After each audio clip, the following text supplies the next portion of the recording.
Lep pozdrav, ime mi je Mihajl. Nahajam se v simulaciji mentalnega računalnika.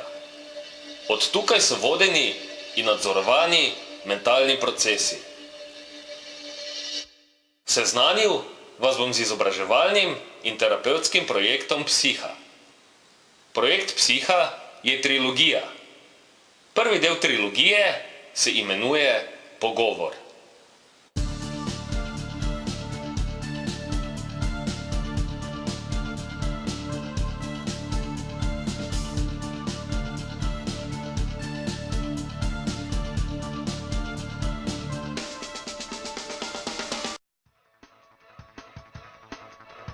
Pogovor je realiziran v kontaktni oddaji.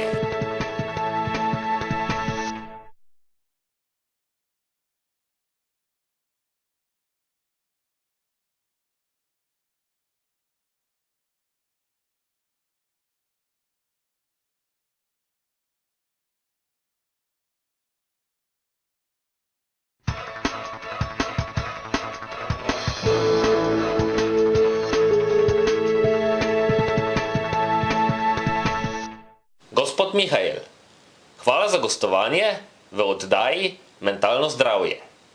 V pričetku bova spregovorila o vaši izkušnji. Prosim, z nekaj povedi opišite, kaj ste doživeli.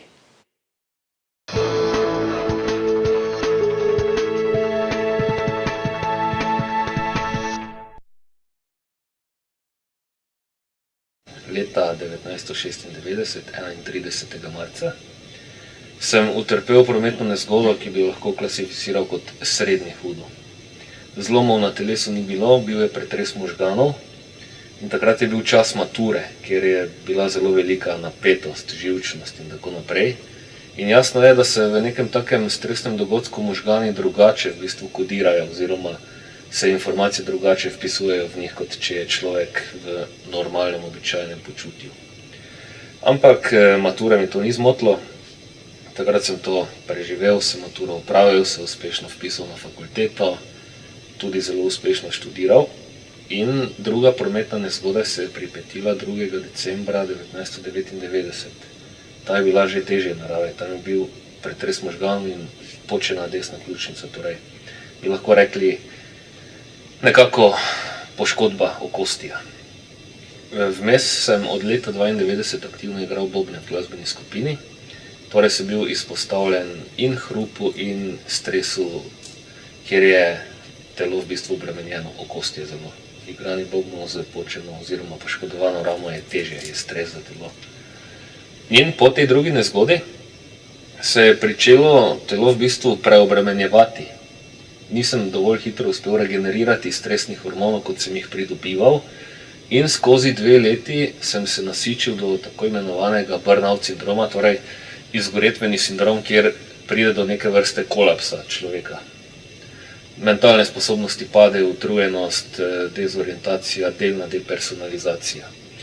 Vmes sem bil tudi leta 1996 še operiran na nosu in ni prišlo do zacelitve rane, ki jo imam. In v letu 2002, po koledarju tem našem, sem pa prejel po enem pregledu nosne votline šprej, Tafenazal, ki sem ga zaradi nezaceljene sluznice šprejal direktno na odprto rano. In ta sprej je deloval na mene halucinogeno, kot mamilo v bistvu. In skupaj v kombinaciji s tem burnout sindromom, izgoretvenim sindromom, je prišlo do kolapsa, ki je za sabo potegnil obisk teh služb, uradnih, medicinskih, psihiatrija v tem primeru. In po nekem minutnem pregledu brez upoštevanja dejstev oziroma mojih mnenj je bila postavljena diagnoza shizofrenija. Čisto tako.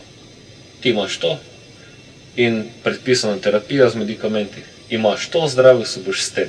Vsaki odmiki od uradne medicinske doktrine pomenijo tvojo čudno samovoljo, torej simptome bolezni, kajti kdor nasprotuje nam, zdaj nekako iz stališča teorij zarote, tisti je sumljiv in nesprejemljiv.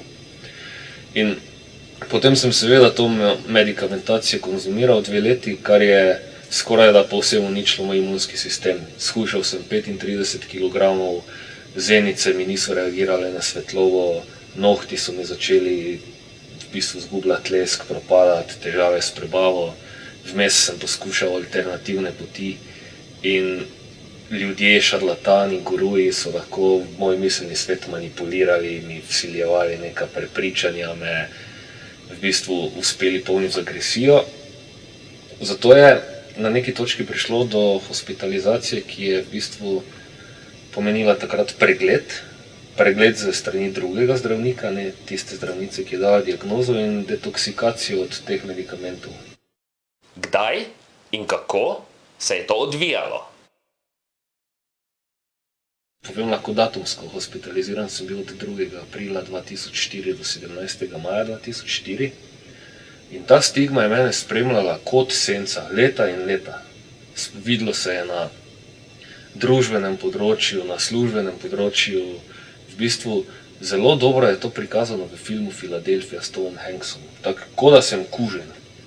In ker nisem bil takrat emocionalno razvit do te mere, kot danes, me je to pričelo najedati. Zato tudi vem govoriti o tem. In je pa ves moj mentalni kapital predhodnega življenja omogočil, da sem se na neki točki padca ujel, stabiliziral in potem prišel do samospoznanja, da je treba se izobraziti, da se treba utrditi, da če ne boš sam, ne bo drug namesto tebe.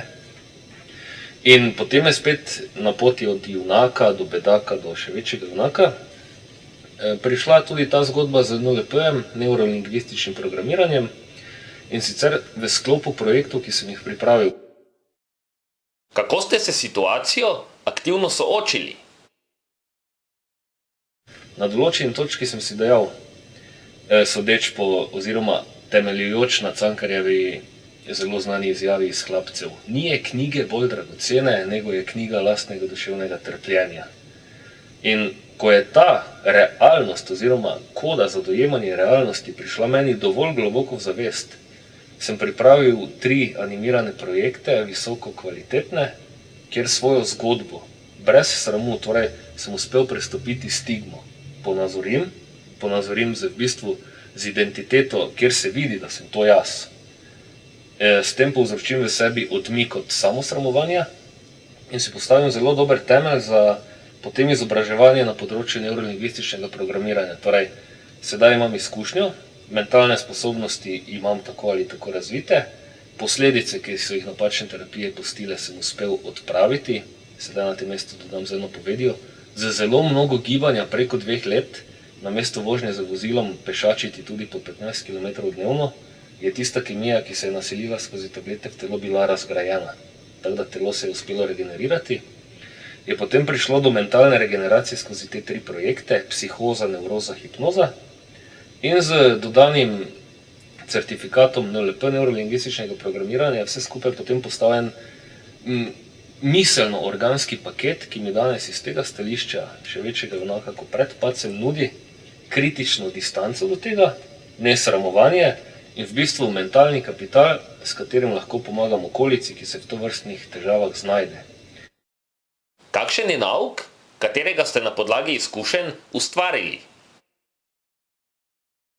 Moj nauk je, vkolikor osebek, v mojem primeru osebek kot moški, ne skrbiš sam za zdrav duh v zdravem telesu, ne bo to skrbela okolica. Okolica je v kritični situaciji zmožna že tako ali tako težko počutje še obtežiti z odmikom od realnosti.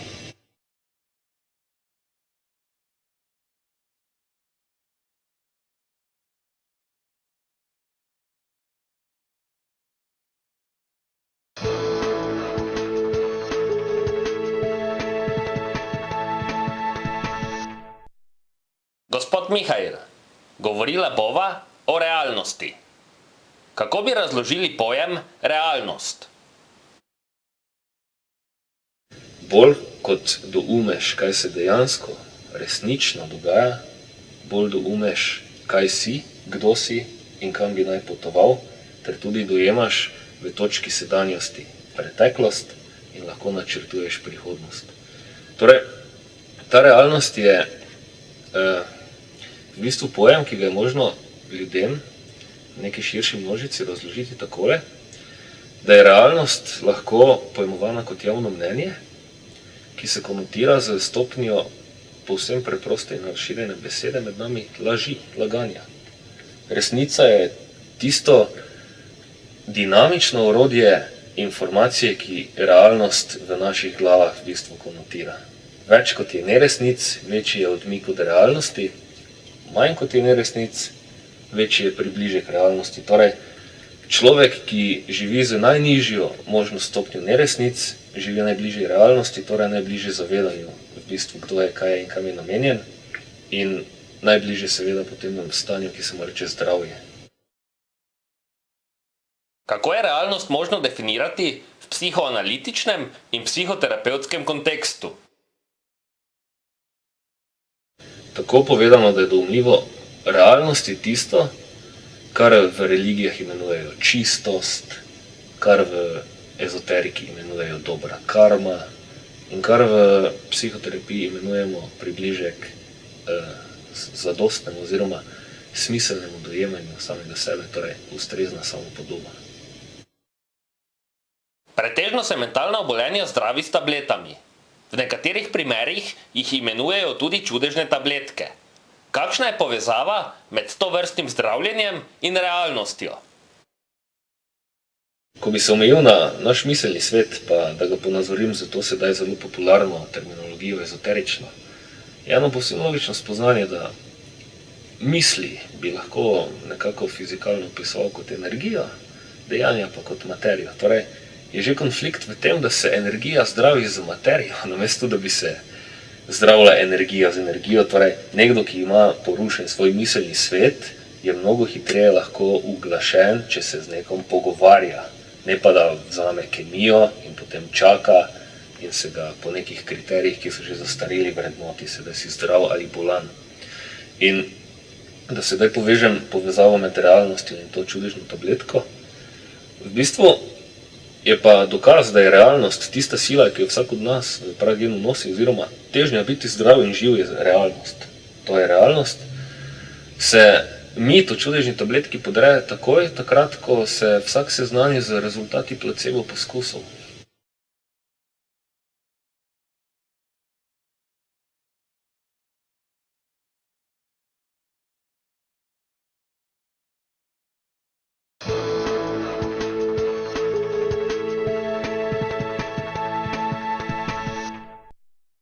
Gospod Mihael, govorila bova o mentalnih obolenjih.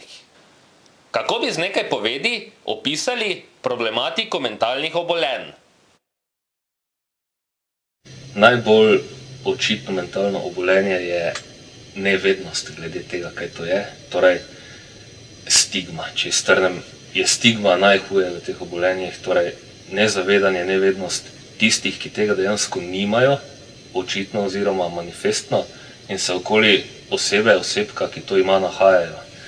Torej, smiselno je v nocojšnji oddaji odgovoriti, kaj je mentalno obolenje, nekako že skozi eter ponazoriti, kaj je takšen človek doživlja in v bistvu dati neko smiselno piko na i z postavitvijo kontrasta, kaj ta človek doživlja v primerjavi s tem, kako se okolica na to mentalno obolenje, ki dejansko ni v očeh okolice dovolj široko definirano, odziva. Torej, kako cel sistem, cel družbeni sistem postavi neko situacijo, ki se potem klasificira na posamezni osebi ali osebku.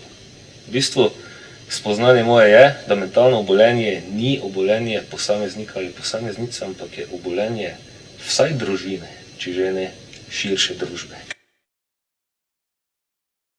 Kaj menite o trenutnih terapevtskih doktrinah?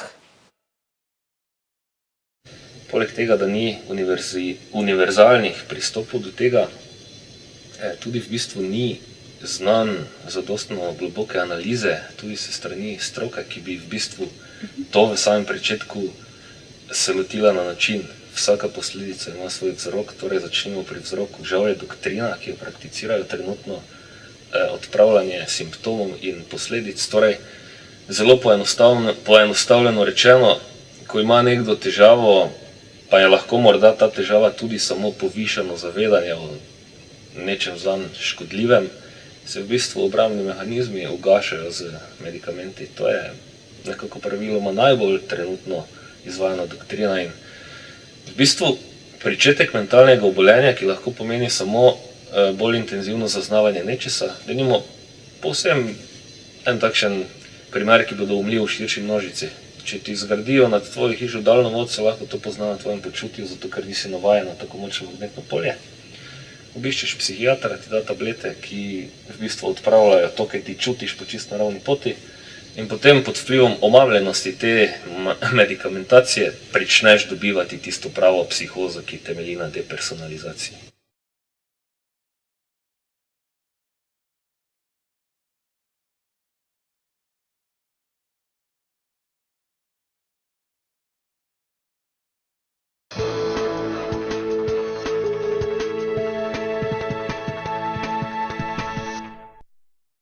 Gospod Mihael, govorila bova o stigmatiziranju.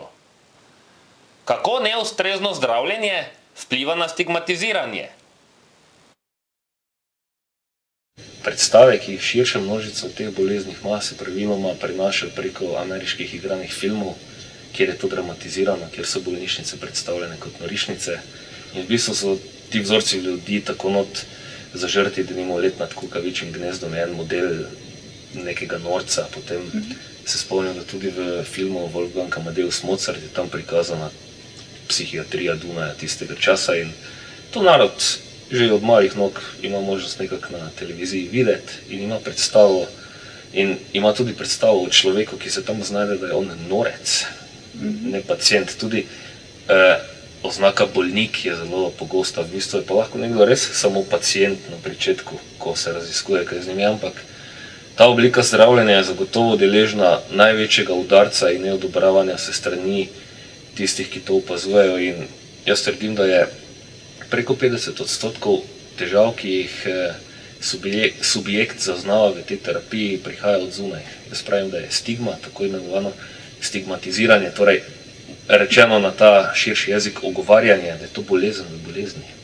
Da bi mnogo več ljudi bilo možno ozdraviti po mnogo krajši poti, če bi jih v fazi tega enostavno predstavili v okolje, ker oni živijo.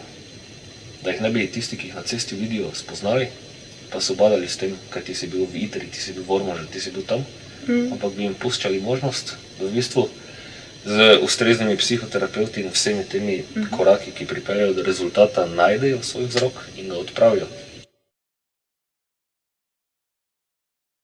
Kaj je osnovna težava tovrstnega odziva na stigmatiziranje? V srednji šoli se nekdo obleče nekako, ko ni po modi, pride v šolo, se mu ljudje smejijo, pride domov, lahko te hlače sleče. Če pa se nekdo prične sramovati samega sebe, se začne zaradi stigme ubijati, ker se ni sposoben več v zrcalo pogledati, začne sovražiti vse svoje besede, vse svoje dejanja, vse, kar je okoli njega in se v bistvu poruši zaradi sramovanja, češ da bi naj šlo za noro osebo.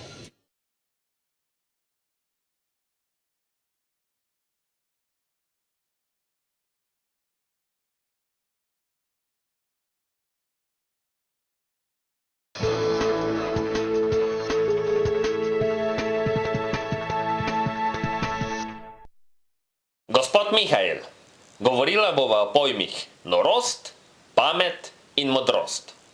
Kako bi doumljivo opisali pojem norost? Če že govorimo o tistem biti nor, je biti nor enako tudi biti nepoučen. Ne biti nor samo biti živčno bolan ali poškodovan v možganih, da potem imaš čudno vedenje in teorije, ampak je biti nor lahko tudi biti neizobražen v neki čisto, bomo temu rekli, najbolj široki dimenziji, je biti nor, biti nenačitan. Zakaj in čemu je redno učenje pomembno? Predstavljamo si učenje kot neko zbiranje informacij, podatkov. Ob vsem tem povedanem je pa pomembno vedeti in se zavedati tudi tega. Naše celice, možganske celice, torej neurotransmiterji in vse, kar je s tem povezano, imajo sposobnost regeneracije. Predstavljamo si, da so možgani kot neke vrste mišica in z rednim učenjem lahko ponazorimo, da je to za možgane podobno kakor reden jogging za mišice na nogah.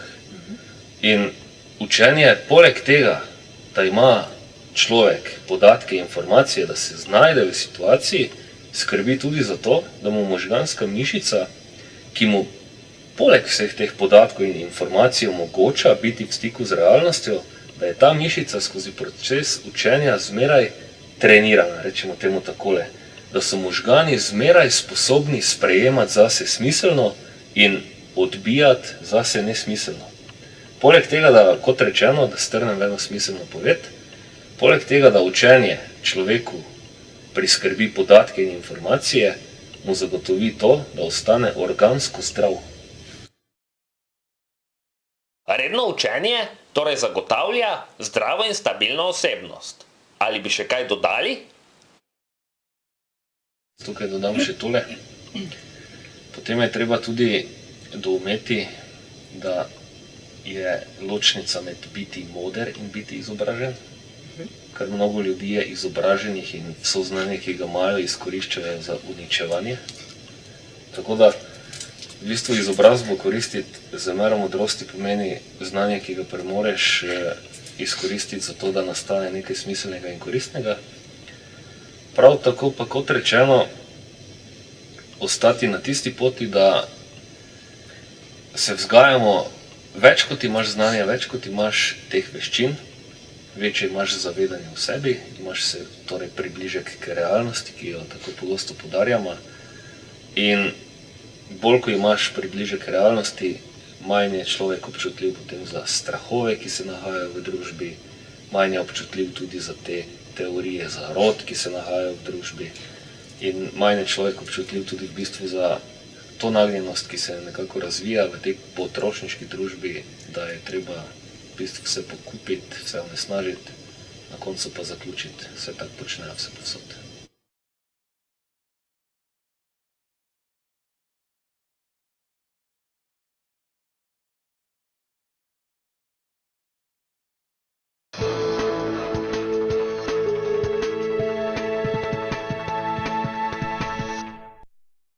Gospod Mihael, govorila bova o pomembnosti tuhtanja in idej. Kakšno spoznanje imate na teh področjih v kontekstu družbe? Moje spoznanje je tole, da smo v tej državi v preteklih letih v preveliki meri dopuščali vpliv zunanjih idej in s tem so začele naše primarne ideje ugašati. V bistvu, ko postajaš potrošnik, nehaš tuhtati. Ko nehaš tuhtati, nimaš idej. Ko pa na neki stopni nimaš idej in se tako kot v recesiji pripeti, da tudi zunanja sila nima več kapitala, da bi to nekako hranila vse z denarjem, takrat imaš pa stanje ene kolektivne psihoze, ki zajame lahko cela mesta.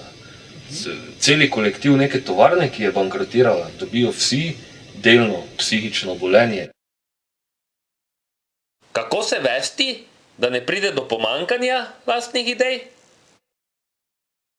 Ne glede na to, kje se nahajamo, v kakšnem času se nahajamo, je treba skrbeti za to, da ohranjamo svoje primarne ideje. Lahko smo poslušni in poslušne za ideje od zunaj, ampak vselej ob tem moramo negovati tisto, kar je naše, ker le tisto nam bo zagotavljalo duševno in psihološko stabilnost, ko bo nastopil kritičen trenutek.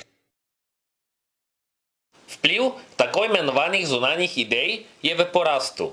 Ljudje vse pogosteje opisujejo stiske, ki jih doživljajo.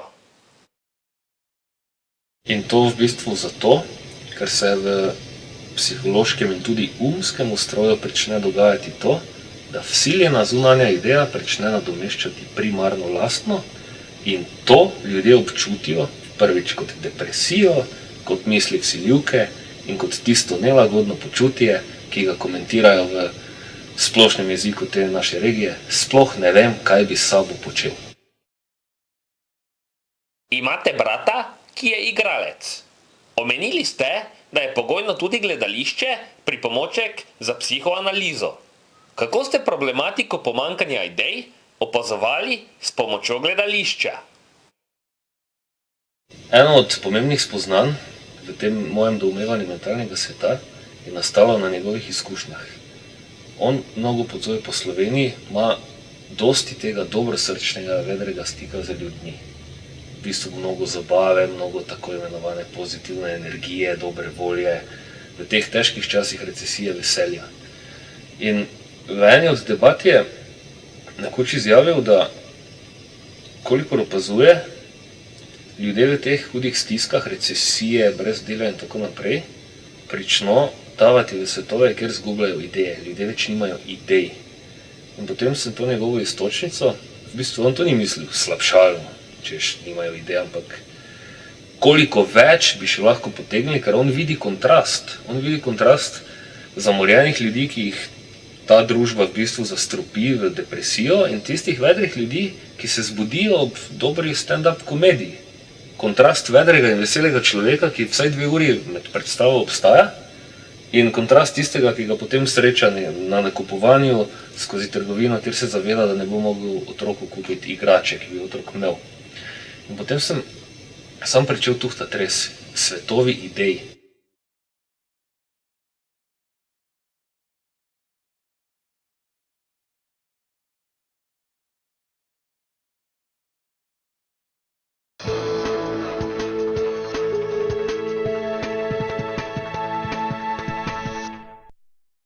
Gospod Mihael, govorila bova o televiziji. Kako televizija vpliva na ljudi?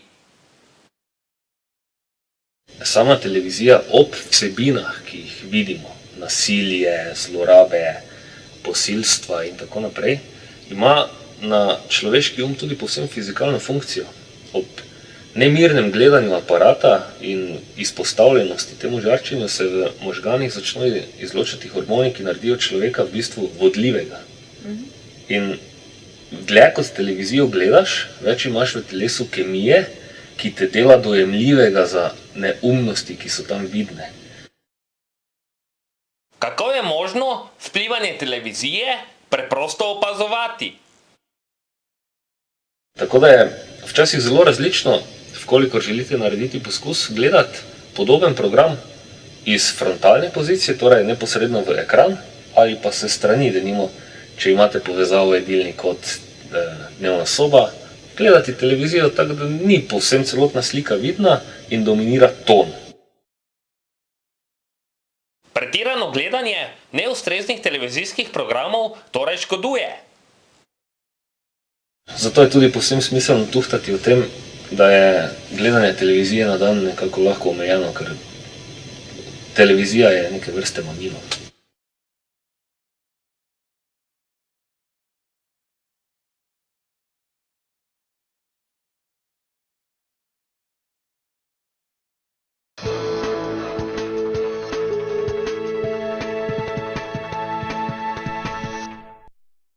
Gospod Mihael, govorila bova o vaših izkušnjah in naukih. Kaj ste doživeli in kakšen nauk po izkušnjah sporočate? Dejansko za pričetek povem nauk cele situacije, potem pa situacijo. Vsak človek je v svoji zdravi osnovi oziroma v svoji osnovi, v svoji lastni osnovi nagnjen k temu, da je realen, da je zdrav in da je dober. Vso vedenje, ki se od tega v bistvu distancira in odmika, dokazuje, da v bistvu ta človek ne živi v svojem lastnem svetu. Čim prihaja do prestopov iz lastnega sveta v vsiljene svetove, torej sekundarne in tuje, potem pride do odmika od realnosti, do odmika od zdravja in do odmika od težnje biti dober ali dobra. In moja izkušnja je takšna. V situaciji, ki je dejansko po opisu in po dogodkih povsem logična prometna nezgoda, iz tega izhajajoče poškodbe, ki so pod prevelikim stresom privedle do v bistvu tako imenovanega burnout sindroma, torej izgoretvenega sindroma. In po nekaterih dogodkih, ki so bili povezani s terapijo, ki ni bila ustrezna, je prišlo do stigme.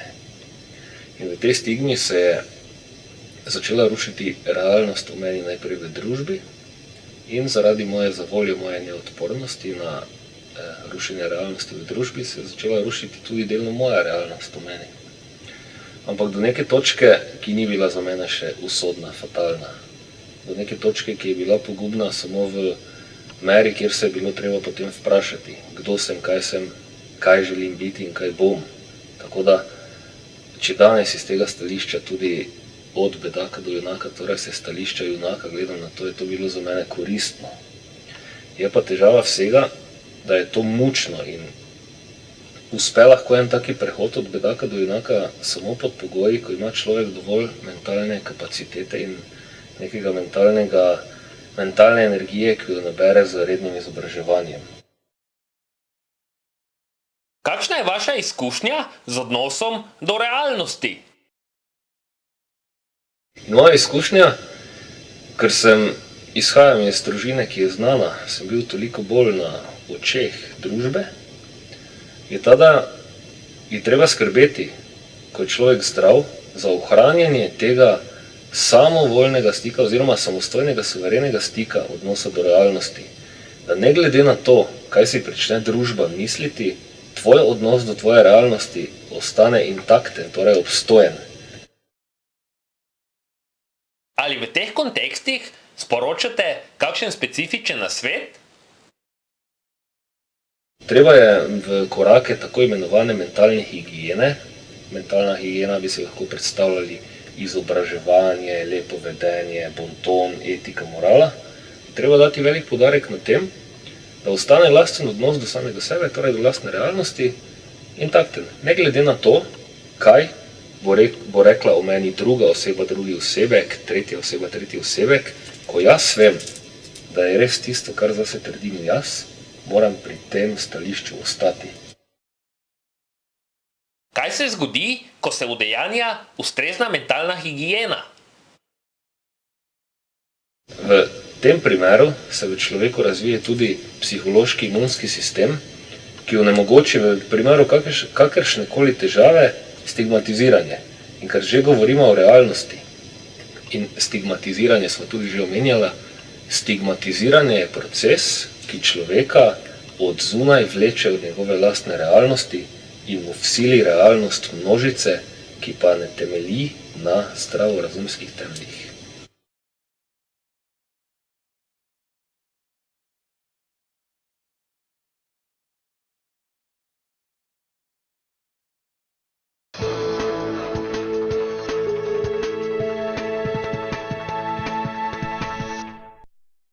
Gospod Mihael, v epilogu oddaje o mentalnem zdravju bova spregovorila o politični ureditvi.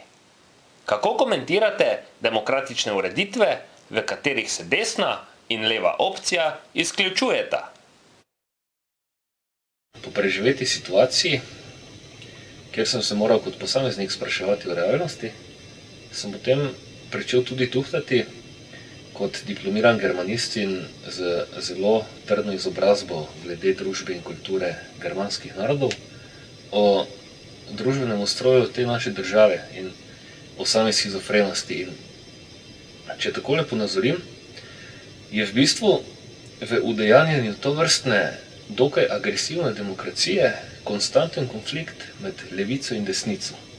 Jaz si predstavljam, da v družbi blaginje parlament, torej tudi politika, parlament in vlada, pomeni tisto vrhovno pamet, ki sredstva, kulturne dogodke in to nekako smiselno deli po celi državi, da se razvija skladno s politiko tudi kultura in nek duh naroda, zavest naroda. Ni politika samo nekaj, kjer se nahajajo tajkuni, narod je pa nekaj druga. To je povezano skupaj.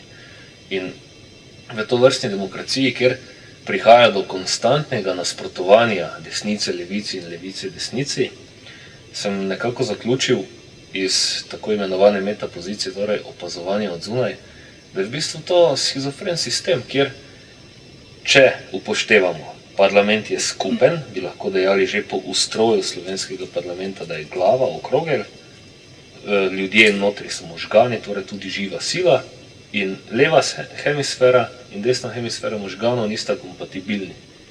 Torej to že po sami kulturi politike, ki se tukaj udejanja, postavlja vse skupaj v neko shizofreno pozicijo, kjer je doseženo mnogo manj, kot bi bilo doseženo, če bi se obe opciji v bistvu iskali v skupnih točkah, ne pa lomili v neskupnih. Lahko se ohrani, denimo, demokracija levice, desnice. Ni težava to. Težava je udejanjanje te ideje, ki bi jo bilo treba uglasiti na zdravo raven, da se to, kar denimo vladajoča trenutna opcija pozabi, druga opcija dopolni. Ne pa da to, kar ena opcija dela dobro ali pa tudi ne dobro, druga opcija v bistvu napada in kritizira.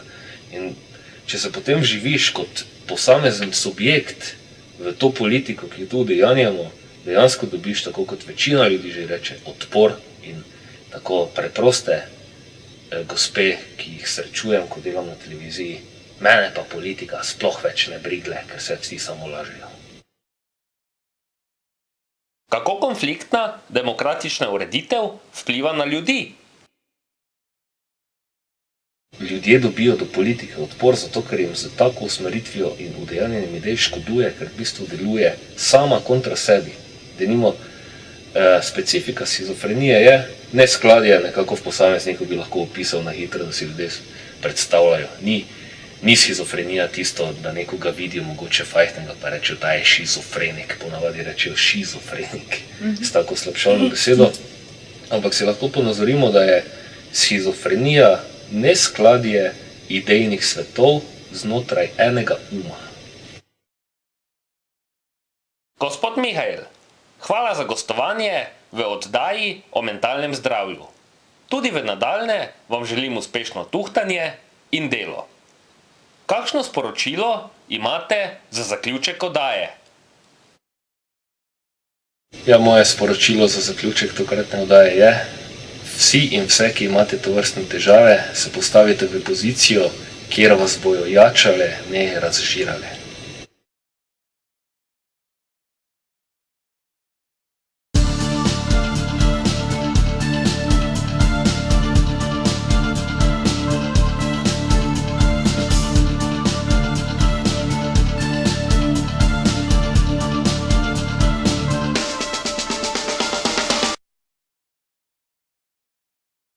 Mens sana in corpore sano.